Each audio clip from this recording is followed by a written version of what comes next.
Lui aussi a dû s'organiser en raison de la situation météorologique.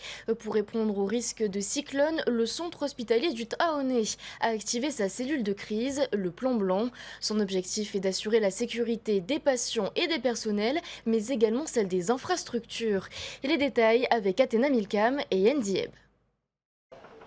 Le plan blanc de l'hôpital, que l'on peut aussi appeler le plan cyclone du centre hospitalier, a été pensé en prévision du phénomène El Niño. Il se décline en 5 phases et il permet d'organiser l'hôpital en fonction de l'évolution des conditions météo. Le plan blanc, c'est aussi la mise en place d'une cellule de crise en constante communication avec les services de l'État.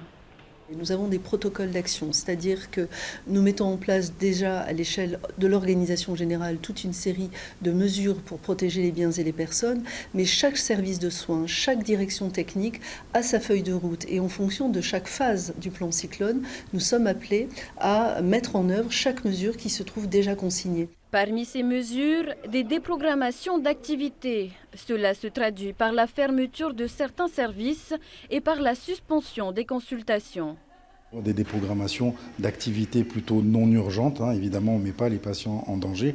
Par contre on essaie de libérer les activités pour avoir des professionnels qui soient en capacité d'accueillir éventuellement dans la phase après l'événement, d'être en capacité de répondre. Toute la question c'est de peser la balance bénéfice-risque pour ne pas mettre en danger les patients.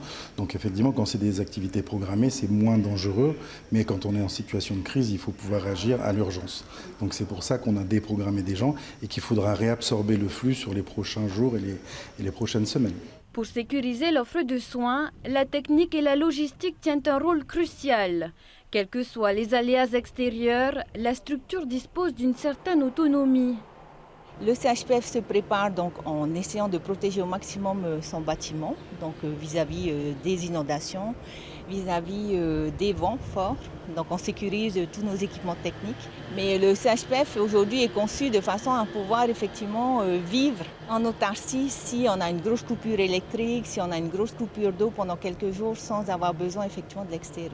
Sur le plan logistique, on anticipe également sur la distribution quotidienne de linge, mais aussi sur la restauration des patients comme des personnels réquisitionnés. Les commandes auprès du principal prestataire du centre hospitalier peuvent se faire jusqu'à 2 jours avant le passage d'un cyclone. Il faut donc gérer les quantités, toujours dans une logique d'économie d'énergie. Donc ce que nous faisons, c'est que nous affectons des repas froids, qui sont en général non nominatifs pour la plupart des patients. Et nous essayons de voir, dans la mesure du possible, en fonction du moment de passage de cyclone, quels vont être les régimes que l'on pourra effectivement servir, ainsi ce qu'on appelle les textures modifiées pour les patients qui ne peuvent pas manger des choses plus dures. Pas de soins possibles sans appui technique et logistique donc. Le retour à la normale des activités du CHPF est effectif dès la levée de l'alerte par les autorités.